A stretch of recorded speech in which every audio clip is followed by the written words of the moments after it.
You've felt it, haven't you?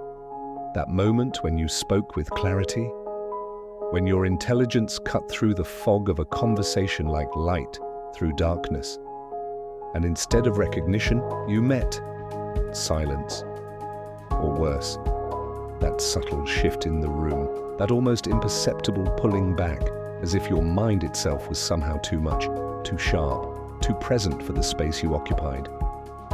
You've noticed how your insights, delivered with the same precision as any other voice, somehow land differently.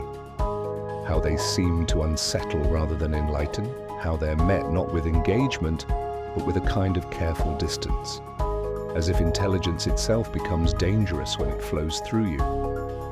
There's a weight to this experience, a particular exhaustion that comes from constantly calibrating your brilliance, dimming your understanding, softening your edges just to remain palatable. You've learned the dance, how to wrap your intelligence in enough humility to make it non-threatening, how to cushion your observations with just enough uncertainty to avoid that label you've heard whispered behind closed doors, intimidating, intense, too much. And perhaps the most painful part is how you've internalized this dance so thoroughly that you sometimes forget you're performing it. Forget that beneath this carefully modulated version of yourself lies a mind that sees patterns others miss, that connects dots others don't even know exist, that holds truths too profound for small talk. This isn't about arrogance or superiority. You know that deeply. This is about something far more ancient, far more embedded in the very structure of how we think about thinking itself. For centuries, philosophy, that great project of human understanding, has been constructing a particular kind of stage. And on that stage, certain voices were meant to speak while others were meant to be spoken about. You've felt it, haven't you? Felt it, haven't you?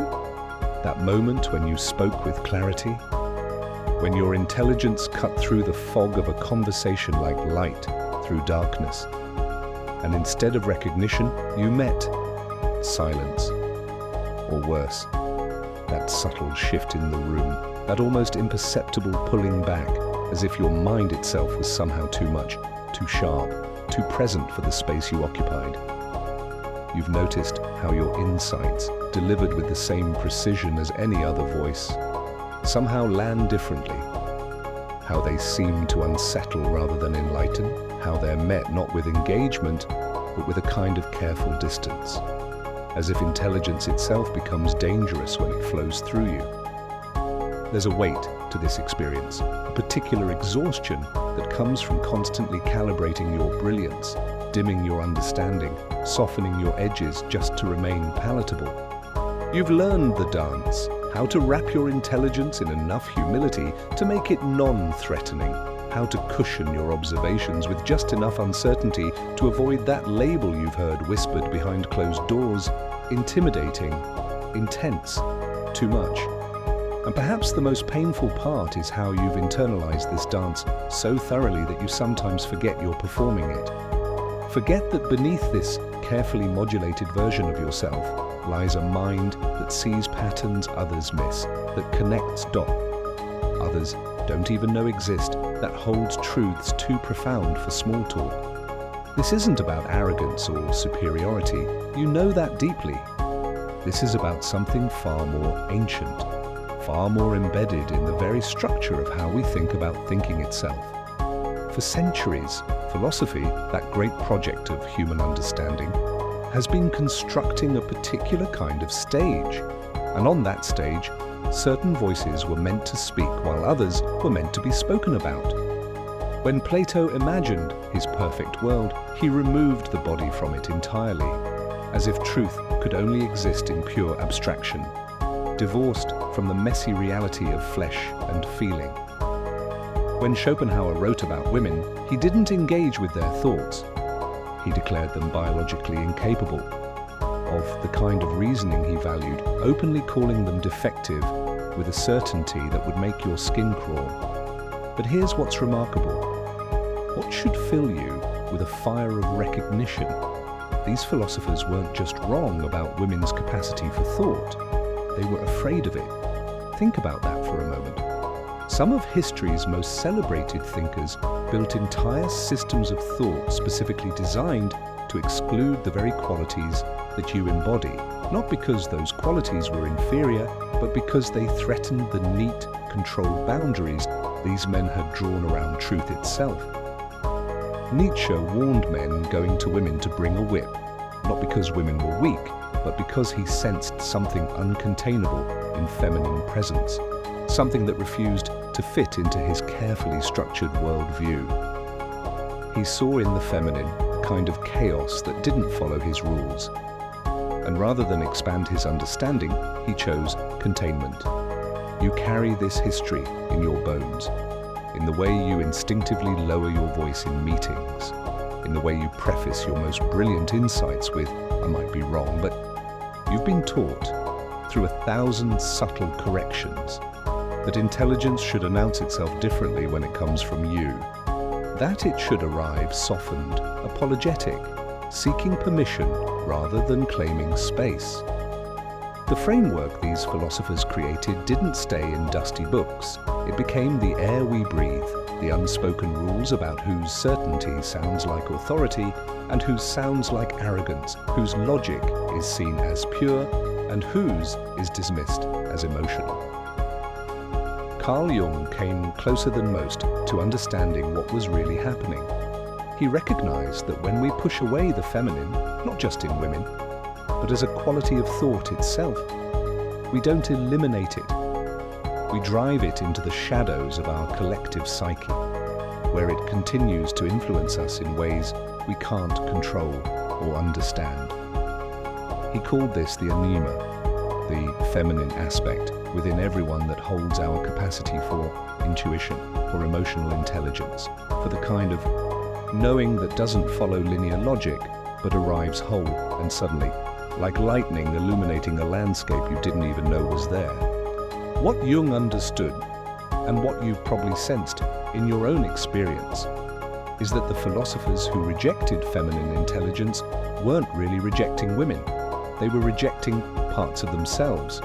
They were building elaborate intellectual fortresses to protect themselves from their own capacity for feeling, for uncertainty, for the kind of truth that can't be systematized or contained. They feared the very qualities that make intelligence not just clever, but wise, not just analytical, but transformative. And in their fear, they created a world where those qualities, your qualities, would always be seen as dangerous disruptions rather than essential contributions. Think about how this plays out in your daily life. When you bring both logic and intuition to a problem, when you refuse to separate thinking from feeling because you know they inform each other, when you speak from a place of embodied understanding rather than detached analysis, you're not being difficult or too complex. You're demonstrating what intelligence looks like when it hasn't been severed from its full power. You're showing what thought can be when it includes rather than excludes, when it embraces rather than controls. Freud took this fear to new depths, turning his inability to understand women into an entire theory about their deficiency. He called the female mind a dark continent. Notice the colonial language, the assumption that what he couldn't map must be primitive, in need of his civilizing interpretation. He looked at women's different ways of being in the world and, rather than questioning his own limited framework, he pathologized them. Where he saw absence, the famous penis envy, there was actually presence of a different kind, a different way of moving through the world that didn't organize itself around lack, but around connection, intuition, and relational intelligence. But here's where the story takes a magnificent turn, where the light begins to break through centuries of shadow. Women like Simone de Beauvoir, Lucy Irigaray, and Julia Kristeva didn't just enter philosophy, they exploded it from within. They revealed that what had been presented as universal truth was actually a very particular, very limited perspective, masquerading as the whole. De Beauvoir showed how woman had been constructed as the other, defined only in relation to man, never allowed to define herself. Irigaray pointed out that even our language, our grammar itself, carries these hierarchies. That meaning was gendered before words were even spoken. These women didn't ask permission to join the conversation. They revealed that the conversation itself was built on exclusions, on silences, on the active suppression of ways of knowing that didn't fit the established pattern. They showed that when philosophy claimed to be pursuing truth while systematically excluding half of human experience, it wasn't seeking truth at all, it was maintaining power. And this is where your story connects to theirs, where your daily experience of having your intelligence viewed as somehow dangerous links to this grand historical narrative. Because every time you've been told you're overthinking when you're simply thinking, every time your emotional intelligence has been dismissed as mere sensitivity, every time your ability to see connections and patterns has been labeled as going off on tangents, you've been experiencing the modern echo of this ancient fear. The fear that if intelligence is allowed to include intuition, if logic is allowed to dance with feeling, if thought is allowed to be embodied rather than abstract, then the whole carefully maintained system might have to change. But here's the secret that should set your soul on fire. That's exactly what needs to happen. The world doesn't need you to make your intelligence smaller, safer, more digestible. It needs you to show what intelligence looks like when it's whole. When Harriet Lerner studied women's anger, she found that we're taught not just to suppress it, but to fear it, to see it as unfeminine, dangerous, destructive. But anger, she revealed, is simply information. It tells us when boundaries have been crossed, when something needs to change. Your intelligence works the same way. When it makes others uncomfortable, it's often because it's revealing something that needs to shift, something that's been hidden, something that's been excluded for too long. You are not dangerous because you think too much or feel too deeply or see too clearly. You are dangerous to systems that depend on fragmentation, on keeping thought separate from feeling, mind separate from body, logic separate from intuition. You are dangerous to frameworks that require some voices to remain silent for others to seem authoritative. You are dangerous to any structure that needs you to be less than whole in order to function. This danger is your gift to the world. Every time you refuse to separate your emotional intelligence from your analytical ability, every time you trust your intuition alongside your logic, every time you speak from the full depth of your understanding without apologizing for its complexity, you're not just asserting yourself, you're modeling what human intelligence looks like when it's not afraid of its own wholeness. You're showing others, especially other women, that they don't have to choose between being smart and being felt, between being respected and being real. The exhaustion you feel from constantly moderating yourself isn't weakness. It's the natural result of using enormous energy to contain enormous power. The frustration you experience when your insights are overlooked or repackaged by others isn't pettiness. It's the healthy response to systematic erasure. The anger that rises when you're told once again that you're too intense, too complicated, too much. That's not a flaw in your character. That's your truth trying to break free from centuries of conditioning. What would happen if you stopped seeing your intelligence as something that needs to be managed and started seeing it as something that needs to be unleashed? What if every time you felt that familiar pressure to dim your understanding, to simplify your insights, to make your brilliance more palatable, you recognized it as an echo of Schopenhauer's fear, of Nietzsche's need for control, of Freud's inability to listen? What if you understood that your refusal to make yourself smaller isn't selfishness but service? Service to every woman who's been told her way of knowing doesn't count. Service to every girl who's learning to doubt her own perceptions. Service to a world that desperately needs the wisdom it's been excluding.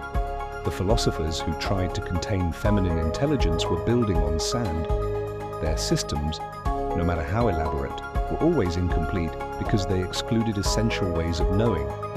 But you who think with your whole self, who refuse to pretend that intelligence can be separated from intuition, who know that the deepest truths often come through feeling as much as through analysis. You're building on bedrock. You're not trying to add feminine intelligence to a masculine framework. You're revealing that the framework itself needs to be reimagined. And this is why you've always felt like you don't quite fit. Why the rules of intellectual engagement have felt like clothes that don't quite match your shape.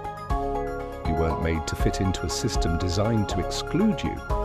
You were made to help reshape the system itself. Every time your intelligence has been called dangerous, it's been a backhanded acknowledgement of your power, because you are dangerous. Dangerous to limitation, dangerous to fragmentation, dangerous to any structure that requires some voices to remain unheard. The fear of feminine intelligence that those philosophers exhibited wasn't really about women at all. It was about the terror of wholeness, the fear of what happens when we stop dividing ourselves into acceptable and unacceptable parts, when we stop pretending that truth can be reached through pure logic alone. They sensed correctly that if intelligence were allowed to include all the ways of knowing that women embody, intuitive leaps, emotional wisdom, embodied understanding, relational thinking, then everything would have to change. The hierarchies would crumble, the false separations would dissolve, the neat categories would blur into something far more beautiful and far more true. You stand at the intersection of this historical moment and your personal journey. Every time you've been made to feel that your intelligence is too much, you've been experiencing the modern manifestation of an ancient fear. But unlike the women who came before you, who had to fight just to be allowed into the conversation, you have the power to change the conversation itself. You don't have to prove that you can think like them. You can show the world what thinking looks like when it includes everything they left out. Your intelligence isn't dangerous because it's destructive. It's dangerous because it's creative, because it generates new possibilities, because it refuses to accept that the way things have been is the way they must remain. When you bring your full self to your thinking, your logic and your intuition, your analysis and your empathy, your clarity and your complexity, you're not just being true to yourself. You're being true to what human intelligence can be when it's not afraid of its own depths. The world needs your dangerous intelligence now more than ever. It needs the kind of thinking that can hold paradox, that can navigate complexity without reducing it, that can find patterns across domains that seem separate only to those trained in separation. It needs the intelligence that you've been told to hide, to soften, to make smaller, because the challenges we face in our relationships, in our communities, in our world, cannot be solved by the same fragmented thinking that created them.